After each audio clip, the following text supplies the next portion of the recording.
Essa série tem a ver com fé, por isso gostaria de começar perguntando a você o seguinte: você tem fé em Deus? Você tem fé em Deus? A sua definição de fé é bíblica? Você acha que o que você pensa ser a fé que está no seu coração é bíblica? A definição dela é bíblica? E, finalmente, Deus aprovaria a sua fé? Se você pudesse agora ouvir Deus falando sobre a sua fé, Ele aprovaria a sua fé ou não? Já percebeu como é que começa a nossa nova série? Portanto, se você tem o probleminha de coração, pode tomar o seu remedinho, porque hoje nós vamos deixar que o Espírito Santo nos fale a respeito da nossa fé. E o meu desejo é que você se abra completamente. Outra pergunta: você pode me dizer qual dos dois aí é verdadeiro? Como é que eu consigo discernir ou descobrir qual dos dois perfumes é verdadeiro? Você quer comentar um pouquinho com as pessoas ao seu redor? Fica à vontade.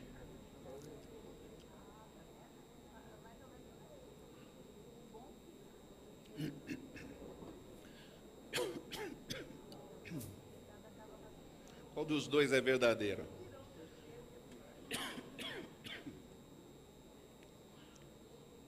Talvez você pergunte, onde você comprou esse 1 million? Mas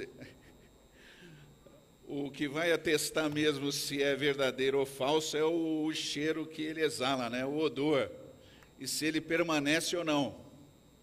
Comprei um perfume numa loja na França, sensacional. Eu também tenho, mas não é esse o cheiro original dele, não.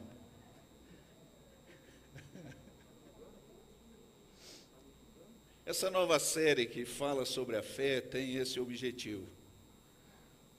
Nós vamos meditar num livro bastante especial do Novo Testamento. Se você quiser abrir a sua Bíblia para Hebreus capítulo 11, pode fazê-lo. O livro de Hebreus é muito especial porque o autor desse livro é levado pelo Espírito Santo a escrever uma das cartas. Se liga aí, irmã, por favor, vem comigo. Uma das cartas mais claras e confrontadoras do Novo Testamento. Apesar do assunto principal ser a soberania de Cristo e a maneira como ele é exposto, desde o Antigo Testamento até o Novo, existem muitos assuntos que são paralelos a esse e apoiam o argumento do livro. Um deles é a fé. É a linguagem mais erudita do Novo Testamento, se você for estudar o livro a partir do grego. Mas o mais interessante é que Hebreus apresenta a visão do chamado à tomada de posição ao discípulo, diante da realidade de caminhos espirituais. Caminhos que estão à disposição desse ser humano todos os dias da sua vida. Portanto, cada uma das meditações vai partir do capítulo 11 e verso 6. Sem fé é impossível agradar a Deus, pois quem dele se aproxima precisa crer que ele existe, que recompensa aqueles que o buscam. Vai falar de fé, de caminho de fé. Existe o caminho da fé em Cristo, ou com Cristo especificamente, e o caminho da não fé. Ele vai falar do caminho de pistes, que é fé no grego, língua escrita, que foi escrito no Novo Testamento, e vai falar do caminho da apistis, ou apistia, não fé, tentando destacar, queridos, justamente que existe à disposição da gente caminhos de fé verdadeiros e algo que se parece com a fé verdadeira, mas não o é. Portanto, as situações da vida que vão sendo administradas aí pelo Espírito de Deus, provém uma verdadeira decantação espiritual, que é muito necessária hoje na Igreja de Jesus. A decantação da fé. Que fé é verdadeira, que fé é falsa, ainda mais no nosso país, onde temos a mídia inundada por apóstolos, por bispos, por missionários, por pastores, que se utilizam do livro fora do seu contexto, falando uma linguagem que apela, na verdade, ao egoísmo e ao egocentrismo humano. Por isso é que tem tantos seguidores. Por outro lado, apostam numa fé que é administrada pelo que a pessoa sente. Nada melhor do que aplicar isso aqui, na nossa latinidade, né? Somos latinos. Choramos com a música, choramos com o hino nacional, choramos com o filme, a gente chora sempre. Mas o mais incrível é que as pessoas que estão tendo acesso a essa falsa fé começam a discernir a presença de Deus a partir do que elas sentem. Então, vão seguindo a máxima do nosso querido pastor Roberto Carlos. Som na caixa, maestro. Se chorei ou se sorri, o importante é que sermões eu ouvi. Aí ele pensa, eu senti, Deus estava. Não senti nada, Deus não estava. Vai descobrir que a convivência com Deus se dá num outro parâmetro dentro do livro de Hebreus. Vai muito mais além disso. É importante que você entenda também que certas palavras do Novo Testamento, que são conceitos de relacionamento com Deus, como é o caso da fé, em cada autor bíblico pode alcançar um significado diferente. Por exemplo, o apóstolo Paulo investe, ao falar de fé, na experiência do novo nascimento, que é a fé que te leva a entender quem é Cristo, quem é você, te leva a abrir o coração, exercer a fé que o Espírito põe dentro dele e dizer, eu quero entregar minha vida a Cristo e começar uma vida nova. Mas em Hebreus, você vai perceber, lendo todo o livro, que a maneira como ele define a fé é um pouco diferente de Paulo. Fé em Hebreus tem a ver com relacionamento constante com Cristo. Então, quando Hebreus fala de fé, ele tem isso em mente, relacionamento constante com Cristo. Também tem a ver com compromisso com Cristo. Então, ele não está falando de uma fé geral, a fé que habita no coração do ser humano comumente, mas ele está falando da fé que se traduz numa andança com Cristo. Fala da fé que é provada por nossas ações diárias.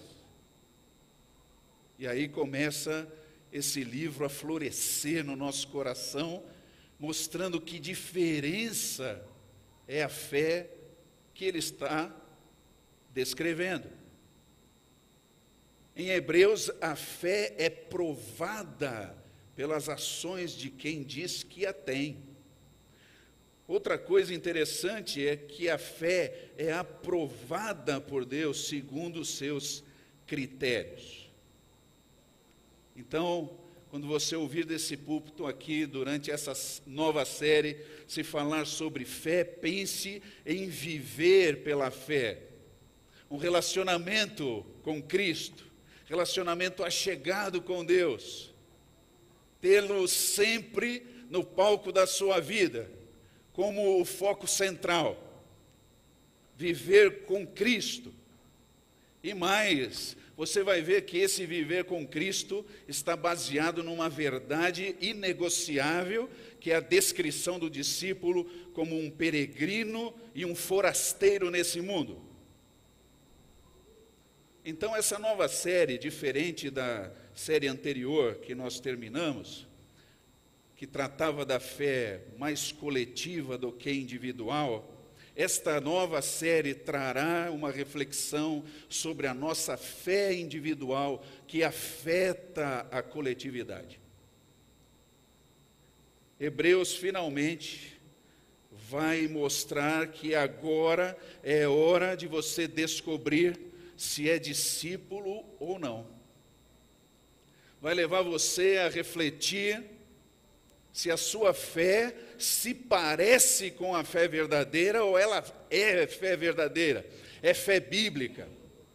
Porque, como você vê na ilustração, as duas são muito parecidas.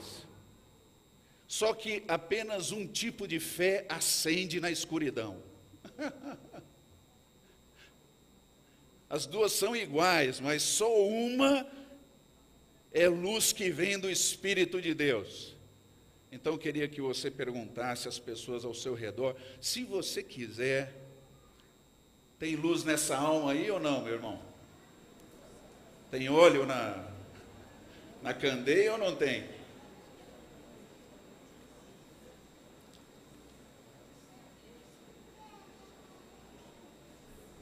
A sua fé é encenação ou é frutificação? Você tem hoje no coração um esboço de fé que liga você a uma religião, ou você tem verdadeiramente Cristo no seu coração? Ufa! Diante disso, gostaria de ouvir vocês. Querem mudar o tema? Ou posso continuar? Bom, o silêncio já diz tudo. Obrigado, Senhor. Nessa série nós vamos estudar exemplos de fé aprovada a partir de Hebreus capítulo 11. Esses são os personagens do Antigo Testamento que vão desfilar por aqui o seu relacionamento íntimo com o Senhor. E hoje, em especial, nós vamos falar sobre o primeiro deles, que é a pessoa do nosso irmão Abel. Gostaram? Em hebraico é Ravel ou Revel, que foi traduzido como Abel. E o resumo da nossa mensagem de hoje é este: a fé é aprovada na intimidade do homem com Deus. Se você quiser anotar essa frase, tirar uma foto, guardar, é algo que você vai poder levar para a sua semana e refletir, e a partir da frase lembrar de tudo que falamos. A fé é aprovada na intimidade do homem com Deus. E eu quero provar a vocês que esta frase é verdade, olhando duas definições, duas afirmações, duas prerrogativas de fé aqui no livro de Hebreus. A primeira é que o homem é quem prova a sua fé para Deus. E a segunda é que Deus é quem aprova a fé do homem. Vamos lá, preparados? Pergunte aí a pessoa ao seu lado, se você quiser, se ela está preparada. Vamos lá. Isso, se ligue, esteja comigo. Muito bem. É interessante que Hebreus comece a reescrever essa história que comumente nós definimos como a história de Caim e Abel, não é verdade? Procurando no Google você vai ver, coloca lá a história de Abel e Caim, não vai encontrar, comumente é a história de Caim e Abel, mas em Hebreus, ele reposiciona os personagens e diz que a história, na verdade, que devia estar no meu coração e no seu, é a história de Abel e Caim. E essa história começa lá em Gênesis capítulo 4. E convido você para abrir comigo lá e acompanhar isso, essa exposição do capítulo 4. Você sabe que eram filhos de Adão e Eva, Abel escolheu fazer a universidade de zootecnia e foi cuidar de animais. Já Caim saiu agricultor e foi plantar, era isso que eles faziam. De tempos em tempos, levavam ofertas pessoais como homenagem a Deus. Os dois fizeram isso uma certa vez. Abel levou daquilo que ele cultivava, que eram as criações, e Caim levou do fruto da terra. Abel chegou lá, apresentou a sua oferta e Deus disse: muito bom, filho, gostei. Caim veio logo depois, ofereceu a oferta e Deus disse: Caim, essa oferta você se enganou, não é para mim isso aí, eu não aceito isso que você trouxe. Depois dessa rejeição, Caim sai da presença de Deus, procura o seu irmão, propõe um piquenique, e indo no meio da viagem, ele pega e mata o seu irmão. Agora, muitos estudiosos dizem que Deus não aceitou a oferta de Caim por não ser uma oferta de sangue, o que revela uma ignorância até do sistema sacrificial do Antigo Testamento. Era possível sim dar uma oferta que fosse do fruto da terra. O problema não foi esse, o problema foi um outro bem diferente. Isso nos leva a relembrar, queridos, como é que Deus, Yahvé, se apresenta no Antigo Testamento. É um Deus diferente de todos os outros. Vai perceber que todas as entidades sagradas ao redor do Pentateuco e até hoje são deuses que não procuram o homem, são procurados pelo homem, mas o Deus do Antigo Testamento se revela como um Deus que busca o homem. Foi o primeiro Deus e o único que fez isso. Saiu do conforto da sua divinização e veio buscar o homem, falar com ele pessoalmente. Um Deus que apostou em ser um ser relacional. É por isso que ao abrir o capítulo 1, você percebe Deus falando a um mundo sem forma e vazio,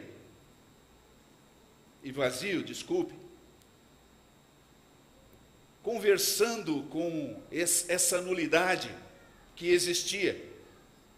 Deus poderia ter pensado, haja luz e pronto, mas ele disse, ele falou.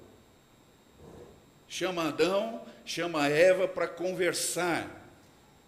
Mesmo que você não creia, como eu, na teoria da criação do mundo, é inegável que esse Deus é diferente de qualquer outro. Com Abel e Caim não foi diferente. Deus conversou pessoalmente com eles. Queria relacionamento. Abel entendeu isso, mas o seu irmão não. E é aqui que está o problema básico da não aceitação da oferta de Caim. Você vai perceber pelas palavras no original hebraico, escrito no Antigo Testamento, que Abel levou do primogênito do rebanho, os primeiros frutos do seu rebanho. Ele leva voluntariamente, ele leva com amor, ele vai reconhecer o que Deus é na vida dele, ele o faz com alegria, com agradecimento. Mas Caim, por sua vez, leva a Deus o que lhe parecia melhor, mas não fez isso com a motivação correta. Bom, o resultado do texto pode ser visto. Olhe o verso 7, por favor, e observe a posição relacional de Caim diante de Deus. Se você ler no original hebraico, vai ficar impressionado com a reação de Caim. A ira dele foi extrema, ele ficou vermelho, narinas dilataram. Depois que ouviu, não vou aceitar a sua oferta. Diz que o rosto dele ficou violentamente transtornado. E a reação adversa levou-o a ter raiva de Deus. Bom,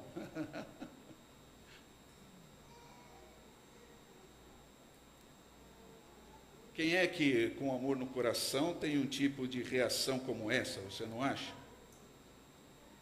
Agora, observe, eu procurei fazer uma tradução pessoal do texto, levando em consideração os modos e as vozes do verbo hebraico. Literalmente, o verso 7 está escrito assim, em hebraico: se fizer acontecer a oferta com regozijo, Caim, Deus falando com ele. Qualquer outro Deus teria mandado um raio na cabeça de Caim. Quem você pensa que é, meu filho? Falando assim comigo, some, acabou. Não, Deus argumenta, Deus relacional fala com ele. Se fizer acontecer a oferta com regozijo, será que você não vai ser aceito, Caim? Mas ele repete, olha só, se não fizer acontecer a oferta com regozijo, o pecado está deitado à porta. Deus disse para Caim: você tem na intimidade, na porta, na intimidade do seu coração, o pecado no relacionamento comigo. Esse é o seu problema, meu filho. O pecado está deitado à porta. E, na verdade, ele quer para ele o seu desejo, o seu querer. Mas, Caim, você deve ter domínio sobre ele. O coração de Caim foi o problema da rejeição da oferta. Por isso que uma frase que às vezes a gente fala e é totalmente questionável é aquela: dê o seu melhor para Deus. A questão é que, será que o seu melhor é o que Deus quer receber? E se não for? Muita gente assume um relacionamento com Deus com o coração de Caim. Isso tem se multiplicado no meio das igrejas. Bem, o homem é que prova a sua fé para Deus, será que é isso mesmo? Eu convido você para voltar lá para Hebreus, capítulo 10. Nós vamos começar a meditar a partir do verso 35.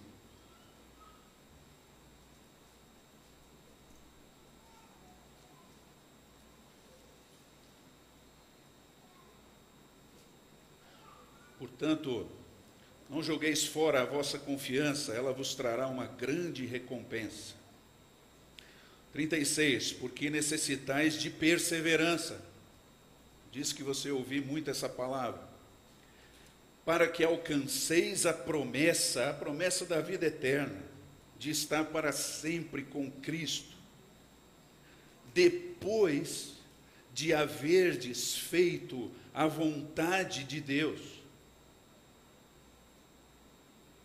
O raciocínio é óbvio: quem não faz a vontade de Deus não alcançará a promessa. Sem dúvida, fazer a vontade de Deus passa, queridos, pela capacitação e ajuda do Espírito Santo. Mas sou eu e você quem decide todos os dias fazer ou não a vontade de Deus. Sou eu que faço a lista das minhas prioridades na segunda-feira de manhã. Sou eu que na minha agenda delimito as prioridades do meu tempo. Sou eu que estou decidindo. A Bíblia diz que sou eu que me deixo encher pelo Espírito Santo. E é assim que o autor de Hebreus é tão intenso, queridos, ao falar sobre perseverança e compromisso. Se não, me acompanhem, por favor, até o capítulo 3 de Hebreus. Vou ler alguns versículos desse capítulo 3, para que isso fique ainda mais claro, que o homem precisa provar a sua fé diante de Deus. Verso 6, Cristo como Filho é fiel sobre a casa de Deus, casa que somos nós. Deixa eu abrir um parênteses aqui, queridos. Vira e mexe, ainda tenho ouvido irmãos aqui falando que a edificação, o prédio é a casa de Deus. Nós estamos aqui na tua casa, Senhor. Entenda de uma vez por todas, querido. Isso é uma tradição interpretativa fora da palavra de Deus. Aqui nunca foi e nunca será a casa de Deus, porque a casa de Deus no Novo Testamento somos nós. É a habitação do Espírito Santo. É ali que é a casa de Deus. Eu e você somos casa de Deus. Isso aqui é só o prédio da borda. Fecha parênteses. Desculpe o pessoal que nos assiste. Casa que somos nós. Agora veja a condicional que ele apresenta. Condicional de terceira classe na gramática grega. Factível, verdadeira. Se conservarmos firmes até o fim a nossa confiança e a glória da esperança. Se conservarmos, somos. Se não conservarmos, não somos. E assim como diz o Espírito Santo hoje, se ouvirdes a sua voz, não endureçais o coração. Agora pula uns versículos até o verso 12, por favor.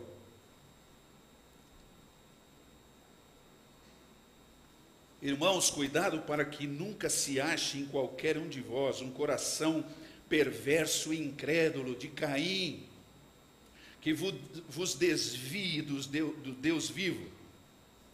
Esse verbo desviar tem sugerido na mente de alguns estudiosos do Novo Testamento que existe a clara possibilidade da perda de salvação. Está vendo? Se um crente se desvia, ele perde a salvação.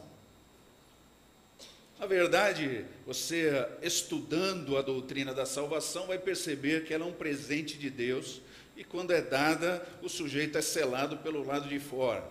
Não dá para perder a salvação. Mas do que esse texto está falando, é muito interessante que esse verbo no Novo Testamento seja largamente usado para identificar pessoas que tiveram sim um contato direto com o Evangelho, conhecem bem o caminho da fé, mas no momento de posicionar-se definitivamente, entregando sua vida a Cristo, eles escolhem não exercer a fé, eles escolhem o caminho da não fé. Querem continuar confiando em si mesmos. E esse fenômeno pode estar acontecendo hoje aqui com você. Por exemplo, você se lembra da parábola do semeador? Esse verbo é usado lá e diz o seguinte: a que caiu sobre a pedra são os que, ouvindo a palavra, a recebem com alegria. Estes não têm raiz, creem apenas por algum tempo, e na hora da provação se desviam. Ou seja, o verbo não está falando com gente que se posicionou definitivamente ao lado de Cristo, mas aqueles que tinham todas as condições de fazê-lo, mas continuam ignorando, decidindo apostar na religiosidade, e não no caminho da fé, mas no caminho da não fé. Lucas 8,13, que eu citei há pouco. Ou então Paulo cita também esse verbo dizendo, ora, o Espírito Santo afirma expressamente que nos últimos tempos, alguns de dentro apostatarão da fé, se desviarão da fé, por obedecerem a espíritos enganadores e a ensinos de demônios, gente que não se posiciona ao lado de Cristo mesmo. Cristo está aqui, queridos. é o estudo da palavra que lhes fará conhecer o Cristo vivo, ressurreto. Não é o banho de emoções, de chantagem emocional que acontece na TV e no rádio hoje, mas é a convivência íntima, pessoal com Cristo. Por isso o Novo Testamento não elege ninguém como ser poderoso, a não ser o Cristo vivo. Por isso você não vem aqui atrás do pastor reverendíssimo, quase Enoque, Átila. Já o Renato é Enoque, né?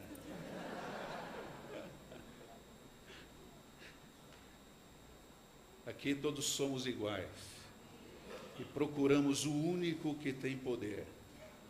Por isso que eu não estou aqui enxugando a testa, que eu estou com calor, e jogando toalhinha abençoada para você levar para casa. Nem vou tirar a meia no final e oferecer para os irmãos da primeira fila aqui. Veja o verso 13. Antes, exortai uns aos outros todos os dias, durante o tempo que se chama hoje, para que nenhum de vós seja endurecido pelo engano do pecado. A palavra grega que está aí é esclerós, que gerou a palavra esclerose. O pecado endurece o coração. E você pode ver gente que frequenta a igreja com o coração de Caim, coração endurecido, quando ele se abraça a uma religiosidade que o estanca no tempo. Está diante dele a possibilidade de estudar, de aprofundar-se no conhecimento da palavra, mas ele não vai.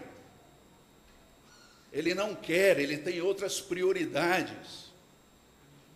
Parece a fé de verdade, mas não é. Tantos cursos que vocês têm tido acesso, e alguns, não, isso eu já sei. Maridos, esposas, diante dos cursos para os casais, nessa altura eu não tenho que aprender mais nada. Endurecido pelo engano do pecado, será? Obrigado, querida. Verso 14. Veja lá. Porque temos nos tornado participantes de Cristo, e mais uma condicional de terceira classe aparece aí. Se mantivermos a nossa confiança inicial firme até o fim. Só é participante de Cristo, só tem intimidade com Deus, só tem a fé aprovada aquele que perseverar em fazer a vontade dele. É isso que o texto está dizendo. E aí ele repete.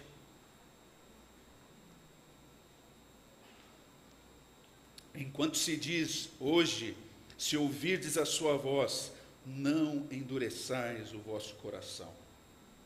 Então, fé em Hebreus vai se encontrar com a constância perseverante, que vai revelar o discípulo. Quem é verdadeiramente salvo, aqueles que constantemente estão buscando fazer a vontade do Senhor. Sem excluir o Espírito Santo, mas é gente consciente que sozinho não vai conseguir, está optando todos os dias por um clamor incessante diante do trono. Senhor, tem misericórdia de mim, pecador. Eu quero viver essa realidade, quero ter uma fé aprovada, que frutifica, que faz diferença nas horas de maior sofrimento, de maior questionamento, de maior solidão. Eu quero ter a fé que vem do trono do Senhor. Quero viver essa realidade. Mas enquanto o Espírito Santo capacita e mobiliza o Espírito a viver pela fé, o discípulo a viver pela fé, quem toma as decisões para isso acontecer sou eu e você. São os discípulos que fazem isso. Por isso é preciso provar a sua fé diante de Deus. Deixar que o Espírito Santo encha o seu coração, a maneira como você vê a vida, a forma como você namora, como você está querendo namorar, a forma como você gesta a sua vida em família, como é que você se envolve com a obra de Deus. Porque, novamente, queridos, a tendência é hoje as pessoas buscarem um título religioso. E já temos falado, a religião endurece o coração das pessoas. O religioso tem a tendência de tocar instrumentos aqui, no momento de louvor, mas ter coração de Caim. Decidido estar cheio de pecado e não do arrependimento pela fé. Pode estar à frente de um ministério, mas o seu coração está cheio de avareza, da luxúria, do consumismo, dos bens desse mundo. Pessoa que não rouba, não mata, não fuma, não bebe, não faz mal a ninguém, mas os seus diálogos interiores estão voltados para o julgamento do próximo, a crítica, o absolutismo, aquele egoísmo inveterado que o leva a querer sempre ser o centro das atenções de todos. Primeiro eu, depois o samba. É aqueles que administram a vida conforme o que eles possuem, e não conforme o Deus que eles têm. É por isso que o pai, quando o filho pede uma nova bicicleta, ele diz: não, tudo bem, filho, papai vai lhe dar. Vai lá e compra na loja, porque o papai tem saldo no banco para fazer isso. Ou divide no cartão. Importa que meu filho seja satisfeito, porque quando eu era pequeno, numa ocasião, em 1927, eu pedi e nunca tive. Eu brincava, era de pneu na rua, mas meu filho vai ter. Que pena, querido, que você pensa assim. É o momento de você reportar-se junto com o seu filho diante de Deus. Filho, vamos pedir isso para quem nos dá. Vamos orar sobre essa bicicleta. Mas eu sei que o papai tem dinheiro. Mas esse dinheiro não é meu, filho, é de Jesus. Vovô, eu quero uma boneca nova. Pede que eu vou lhe dar 2. Compra a coleção essa aí mesmo. Aí o vovô faz o cheque, sem nenhum problema, desvirtuando uma excelente oportunidade de ele levar o seu netinho, sua netinha aos braços de Jesus. Vamos pedir para quem tem poder para nos dar. Vamos consultar a vontade do nosso Pai, ver se é isso mesmo que nós estamos precisando. É dessa forma que devemos agir. É um carro novo que eu preciso, é uma casa nova, eu preciso crescer. O que será que Jesus tem a me falar sobre isso? É então que retomo a frase inicial, que a fé é aprovada na intimidade do homem com Deus. Você precisa provar que você está no barco. Você precisa provar que vestiu a camisa. Você precisa provar que está aqui para fazer a diferença. Que você passou da morte para a vida. Que você saiu do império das trevas para o império do Filho do seu amor. Que o que antes era trevas, agora é luz no Senhor. Que o seu lar vai ser assim, que o seu andar na rua vai ser assim. Que não existe outra opção no primeiro lugar das minhas prioridades, se não viver essa fé aprovada pelo Senhor. Eu amo o Senhor, apesar dos meus pecados. Então, enquanto as pessoas se apavoram ao seu redor, você respira fundo e diz: eu sei em quem tenho crido. Não vou arredar pé, Senhor. Não vou retroceder. Mas é interessante que a segunda afirmação que encontraremos aqui em Hebreus, falando sobre a fé, a partir da vida de Abel, é que Deus é quem aprova a fé do homem. Será que isso é verdade mesmo? Eu chamo sua atenção para retornarmos ao capítulo 10 de Hebreus, a partir do verso 37, por favor. Pois aquele que vem, virá, e fará isso dentro em breve, e não tardará. E eu gostaria que você lesse junto com o seu irmão aí ao lado, atrás de você, esse verso 38. Vamos fazê-lo juntos? 1, 2, 3, já.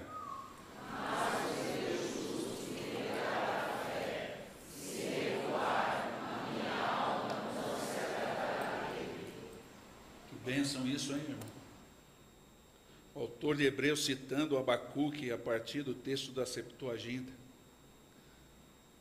E ele optou pelo grego porque a preposição que está aí diz que o justo de Deus vai viver de dentro da fé.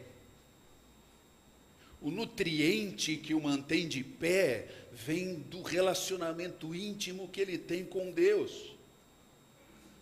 Fazer a vontade de Deus é a sua vontade maior.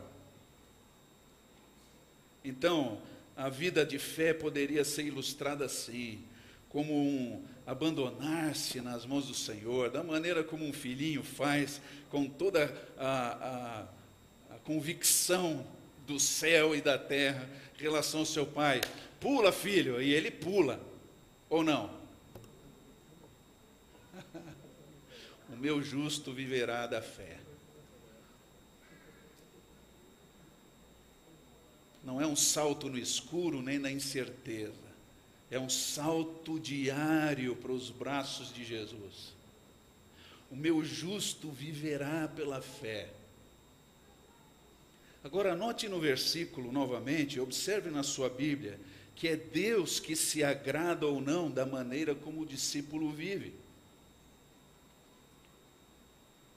Então é Deus que vai aprovar essa fé do discípulo. Agora o verso 39, o autor de Hebreus dá um refresco. Nós, porém, queridos, não somos os que recuam para a destruição. Está falando com quem é discípulo de fé viva mesmo. Mas sim dos que creem e continuam crendo para a preservação da vida. A fé é a garantia do que se espera. O que se espera em Hebreus é a promessa de estar para sempre com Cristo, coisa que Abel não conseguiu ver, morreu sem ver isso, mas eu espero ver isso em nome de Jesus, em que nos ares eu ouça um som rouco de trombeta e de repente já não estou mais aqui. E se eu for arrebatado, queridos, vocês continuem vindo normalmente aqui. Quem não entendeu a piada, fica depois para um tempo de aconselhamento. Porque por meio dela, da fé, os antigos alcançaram aprovação. Mas a tradução exata desse versículo é a seguinte: os antigos receberam aprovação. O verbo lá está na voz passiva. Não foram eles que conquistaram a aprovação, mas pela afirmação da sua fé, na vivência diária com Deus, Deus disse: sua fé, meu filho, é a fé do tipo que eu quero ver no coração de um filho meu. Esse é um coração de Abel que você tem. Vem, anda comigo, é isso mesmo, filho. Que testemunho eu posso dar? Ô, Gabriel, vem aqui, deixa eu falar desse filho para você. Senhor, eu sei. Não, eu vou falar desse filho para você. Deus está dando bom testemunho, diz em outra tradução. Pela fé, entendemos que o universo foi criado pela palavra de Deus. Agora veja que interessante ele aliar fé ao entendimento, destruindo a ideia de que fé é primeiramente um sentimento. Não, a fé não é um sentimento. É uma percepção mental que demonstra a coerência do relacionamento desse homem com Deus. Quando o homem olha para si de verdade, quando ele está desprovido de toda a ilusão do mundo, quando ele está sozinho com ele mesmo, abrindo e conversando com o seu coração, ele sabe que lhe falta algo profundo. Por isso que grandes autores do passado disseram e repetiram que o homem tem no seu coração um vazio do tamanho de Deus. E é verdade. Verso 4: pela fé Abel ofereceu a Deus sacrifício superior ao de Caim, por meio do qual foi aprovado como justo. Quem foi que aprovou a fé de Abel, queridos? Quem foi que aprovou a fé de Abel? Olha a sequência do versículo. Dando Deus testemunho. É a mesma palavra ali do verso 2. Os antigos receberam aprovação, bom testemunho. Foi Deus que deu testemunho acerca do coração de Abel. Agora veja a sequência do texto, que coisa maravilhosa. Dando Deus testemunho das suas ofertas, e mesmo depois de morto, ele ainda fala por meio dela. Agora note que a palavra aqui está no singular e ofertas no plural. Está vendo, observando? Ou seja, o que fala ainda hoje é a fé, a andança, a comunhão de Abel com Deus. O seu ato de amor é relembrado. E esse é o maior legado que alguém pode deixar nesse mundo, para os seus filhos e seus netos. Uma fé inabalável. Alguém que está vestindo a camisa todos os dias.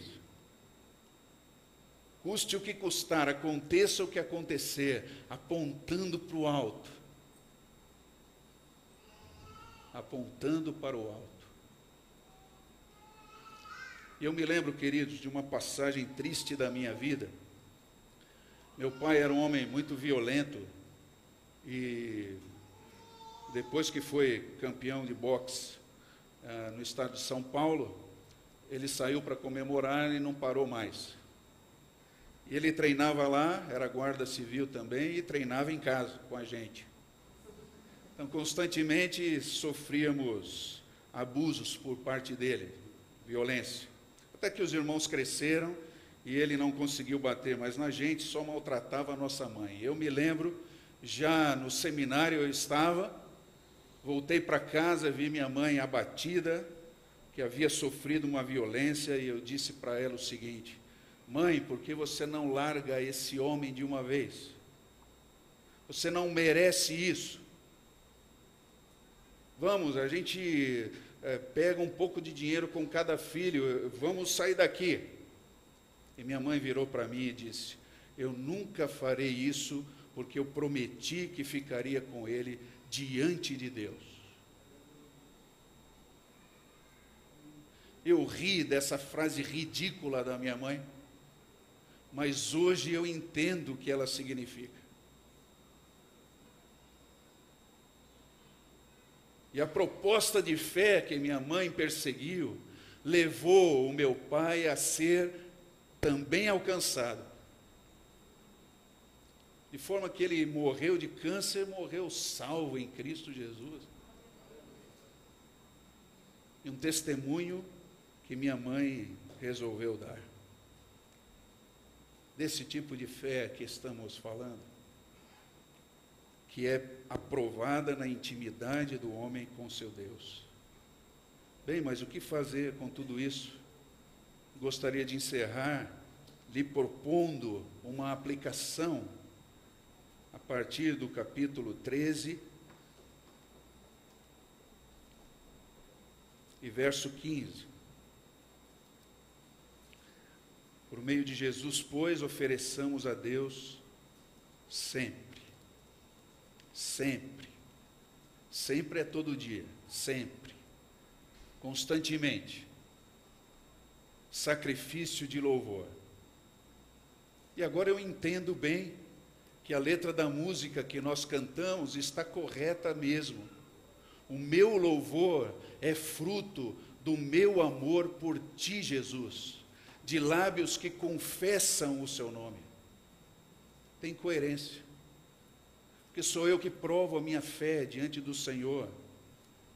Sou eu que sempre estou com o coração cheio de amor e voluntariedade, levando esse sacrifício, porque os meus lábios têm confessado o nome de Jesus.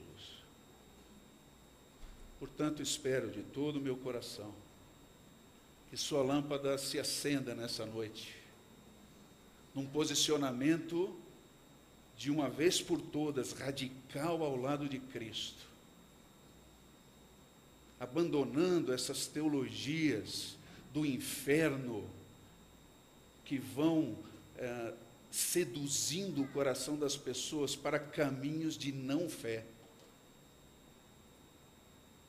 E estejam ao lado daqueles milhares de irmãos que agora, nesse momento, estão oferecendo ao Senhor um sacrifício de louvor e têm testemunhado com os lábios, porque confessam o seu nome. Ó Deus, realiza isso em nossa vida. Que a Borda seja conhecida como uma igreja que vive essa realidade. Aqueles que estão em cima do muro, aqueles que têm uma fé que aparenta ser verdadeira, podem ter anos de casa, anos de relacionamento com uma instituição religiosa, mas estão com o coração de Caim, desviados, gente de não fé. Que haja conversão no nosso meio real, ó Deus. Aqueles irmãos que têm questionado a sua fé nos momentos de tristeza, de más notícias, de revés, que essa palavra os convença a se levantarem olhando para Deus, conversando com Deus sobre tudo, e mesmo não entendendo os porquês da vida, continuar marchando ao lado de Cristo, se dispondo a ser gente com fé aprovada, em nome de Jesus.